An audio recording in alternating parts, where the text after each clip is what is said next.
Hi there. If you want to improve your Swarasthanams, be able to sing any song with perfect pitch and sound beautifully whatever you sing, then please do watch this video. If you just bumped onto my channel now, then welcome. My name is Jayashree Nagarajan. I am an engineer and a music geek, and I started learning 10 years ago completely from the basics.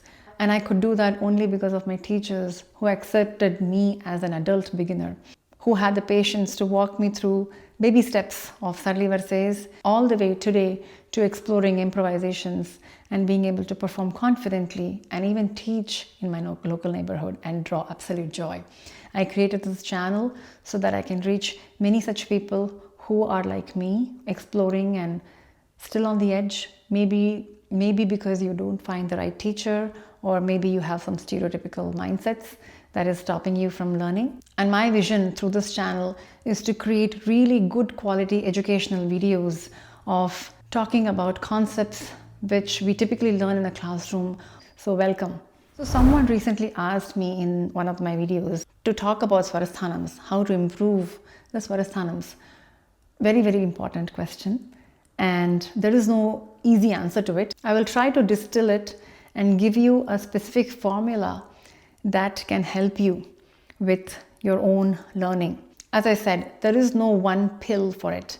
But if you understand the concept behind Swarasthanams, then I think you have more liberty and freedom in exploring and actually enjoy perfecting the pitch, building a beautiful voice. So before we get into the specific exercises, I have the whiteboard here. I will write down the swaras here and teach you how to build your own patterns. And you can easily try it even if you are an absolute beginner.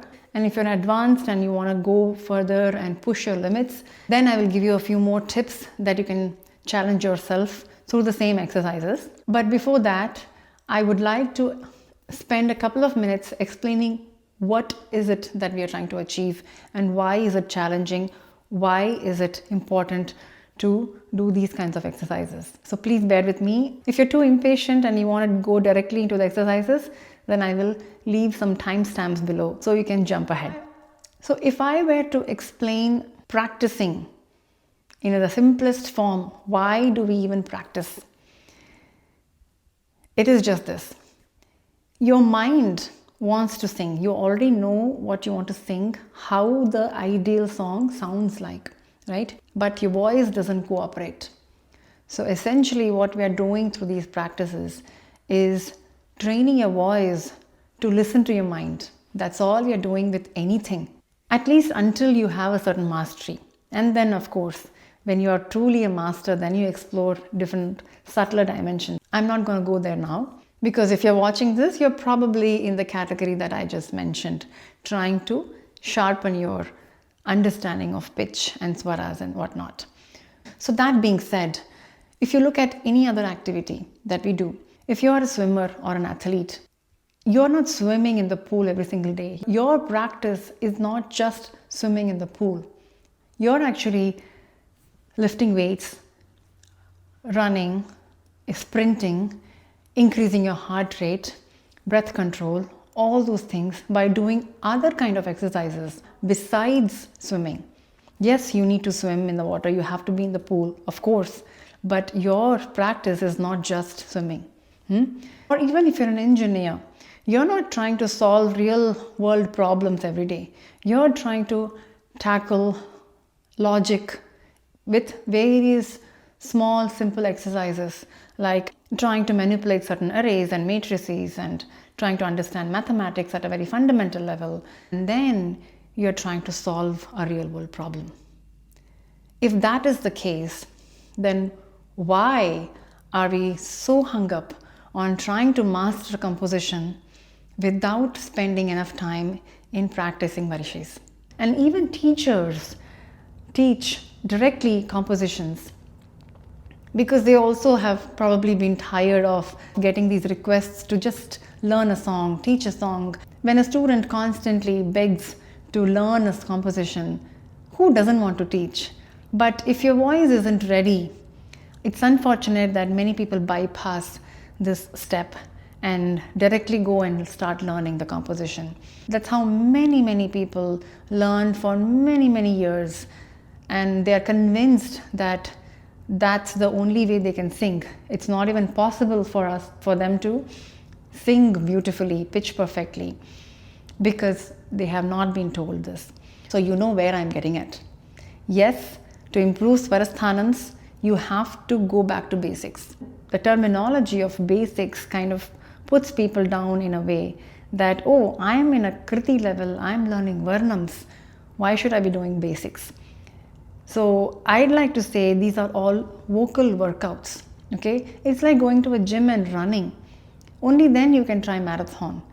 Running at a gym is not a basics thing. It's a fundamental training that you need to be able to strengthen your muscles, strengthen your lungs. You know, there are aspects that we are trying to work on when you're training for an activity like a marathon. Same thing goes for music. If you're trying to learn a kriti, a complex kriti, please do me a favor and spend some time learning the raga by doing certain exercises, which I will talk about very soon.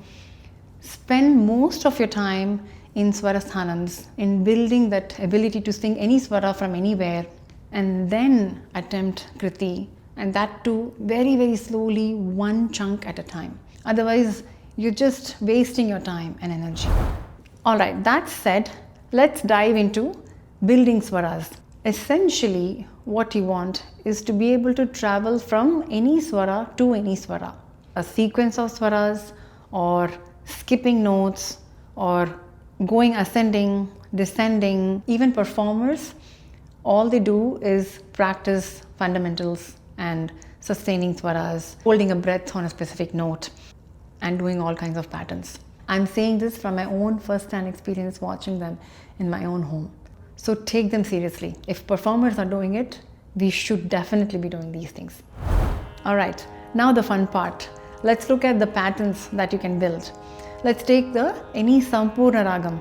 Don't worry about whether it is Maya Malagola or Shankarabharanam or whatever. Just Sarigama Padanisa. Right now our job is to just write down all the patterns. Let's do that. So I have these 8 notes. Sarigama Padanisa, Sanidapa Magaresa. This itself is your first exercise. Try singing it slowly until you're comfortable speeding it up. Now, if you are an absolute beginner and you're having hard time even matching sa, ri, ga, ma, then get a keyboard. And I would highly recommend trying to play the Sarli verses and all these patterns in the keyboard first. If you want, I can make a video on showing you where the sa starts for your shruti. So if I say I am on G sharp shruti, that means my sa is the G sharp. If you're not familiar with that, a fun fact, all these shruti names are actually borrowed from the Western namings. You know, the Western keys are named from C, D, E, F, G, A, B. And then the sharps are the half notes which are above that. So C, C sharp, D, D sharp, and so on. If you don't know what I'm talking about, don't worry about it. Just comment below. I will make a video showing you on the keyboard where your sa can be. It is very important that you find your sa on the keyboard and then try to play all these patterns on the keyboard. That exercise can be a game changer in your life if you are an absolute beginner, because what you're doing by playing those on the keyboard is that you're training your ears. It's very important that your ears are trained to identify where the sa is. If you're trying to learn yourself, then instrument is the way to go. Keyboard is the best way, because in the keyboard all the keys are already tuned, and so you're training your ear by constantly playing those patterns. So do not skip that step. The other thing that it does is when you're trying to play those patterns are ingrained in your brain slowly, and at some point those patterns will come naturally to you. You're not thinking what swara comes next. For example, sa re ga ma pa ma pa da ni sa. This will come naturally to you. Initially you may struggle. Sa re ga, and then what is the next one? Re ga ma, oh, and then ga ma pa, then ma pa da, then pa da ni sa. This involves a certain thinking, especially when you're in a beginner phase. As you play the keyboard a lot, you will actually visualize how the notes are ascending, how you're coming back, how much you're coming back. So many things will just iron out in your brain, and then when you sing, it is so much easier. So do not skip that step if you're an absolute beginner. But if you already know the Swarasthanams for Sarigama Padanisa, but you just have to enhance it and sing it fast, then let's move on. Try to sing it with a metronome. So Sarigama Padanisa Sani da pa ma ga re sa, then double. Sa re ga ma pa da ni sa sa ni da pa ma ga re sa. Sa re ga ma pa da ni sa sa ni da pa ma ga re sa. Don't worry about gamakams when you're practicing, just swarasthanams. With these exercises, you're trying to enhance your swarasthanams and ability to become pitch perfect with each swara. Detach that from your understanding of gamakas, and there are certain ragas where you can't bring out a raga without the gamakam. So let's keep those things away in this practice. We are just focusing on swarasthanams. Okay? Once you have that, you can do double swaras. Sa sa, re ga ga, ma, and so on. Sa sa re ga ga ma pa da ni sa ni da pa ma ga re sa. Then akaram. Very, very important to sing everything in akaram as well. Do not skip this. Everybody wants to skip akaram because it's hard. It is hard. It is going to be hard when you try initially. But once you get that flexibility in your voice, it actually is enjoyable. Akaram is more fun to sing than swaras sometimes. So you may initially find singing it may sound very flat. For example, as if you're just singing one note. But your goal should be distinctly sing sa, It's very important. Even if physiologically you're not able to get it, at least mentally try it. As long as your mind is focused on it, you will get there in no time. Don't sing it mindlessly. Put your mind to wanting to get that shake.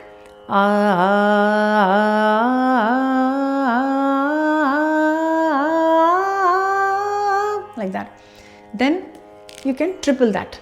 Sa re ga ma.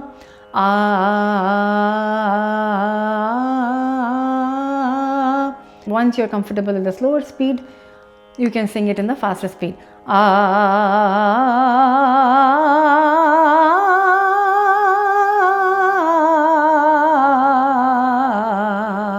And know that it takes time. Okay, it takes time. So don't have those unreasonable expectations. The important thing is to keep trying mindfully.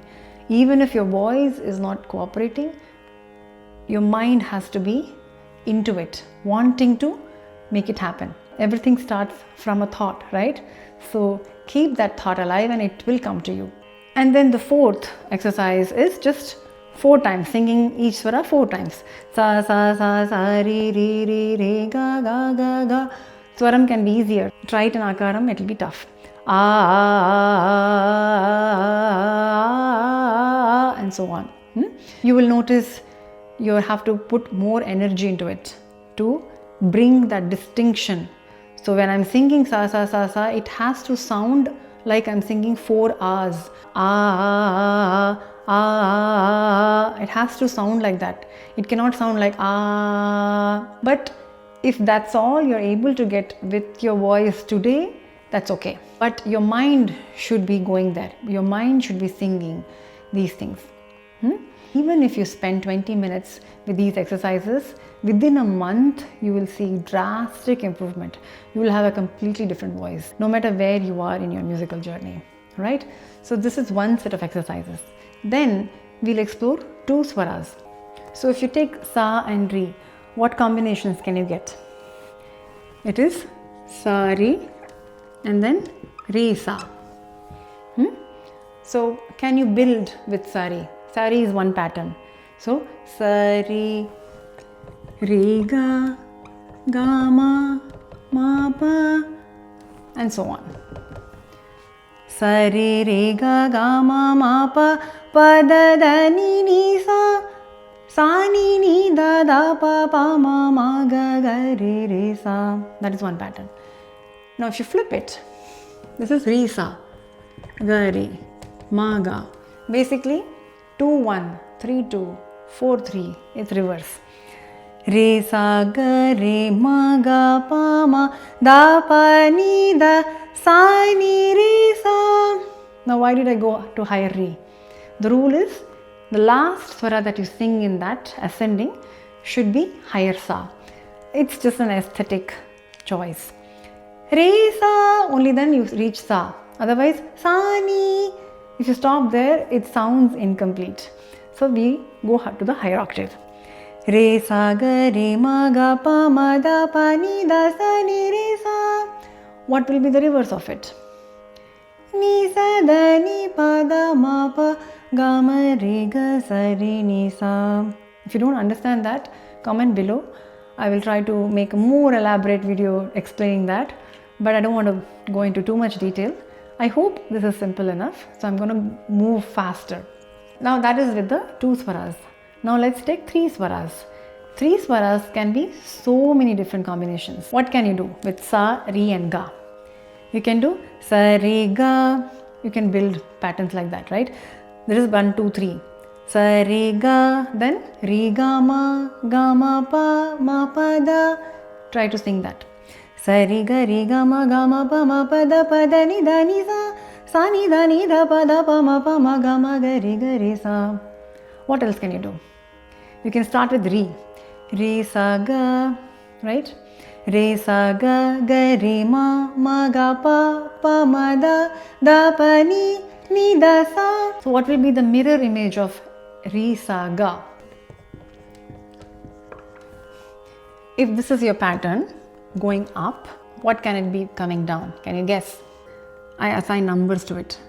Re is second note, sa is first note, this is third note, ascending order, right? When you come down, just apply the same code. Second note from coming down is ni. First note is sa, right? And the third note is da. When you're coming top to bottom,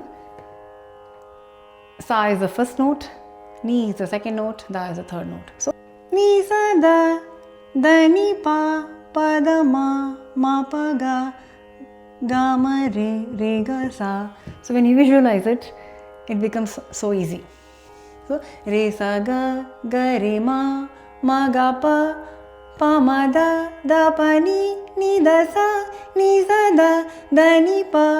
da ma pa ga ma re ga sa. And try singing it faster. If you notice, I paused everywhere.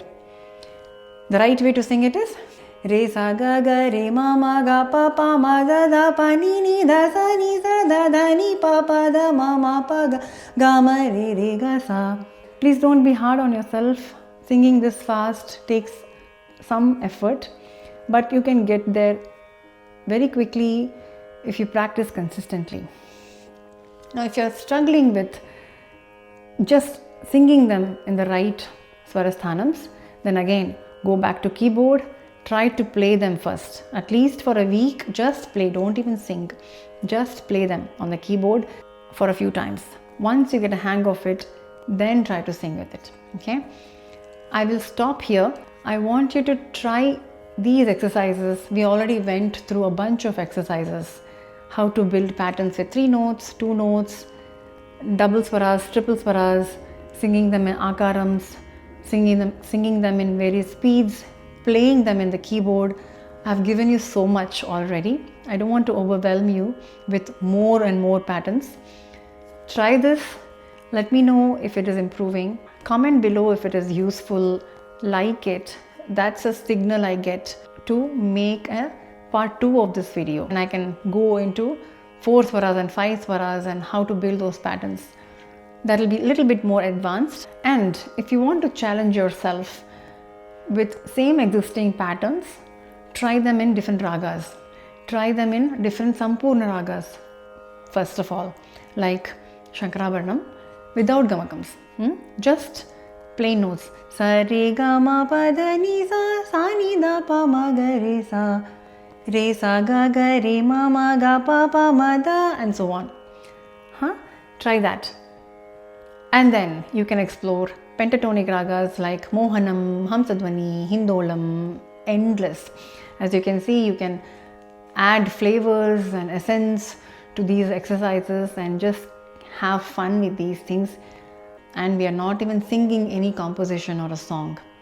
That's the beauty of exploring these patterns and singing, and it is by no means a beginner feat or something a child learns and only a beginner can learn.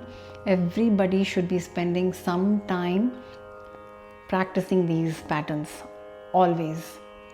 Hope I have motivated enough to actually make you want to sing and sit down and practice and not just watch the video for entertainment purpose. And I will see you in another video with something else. Until then, thank you so much.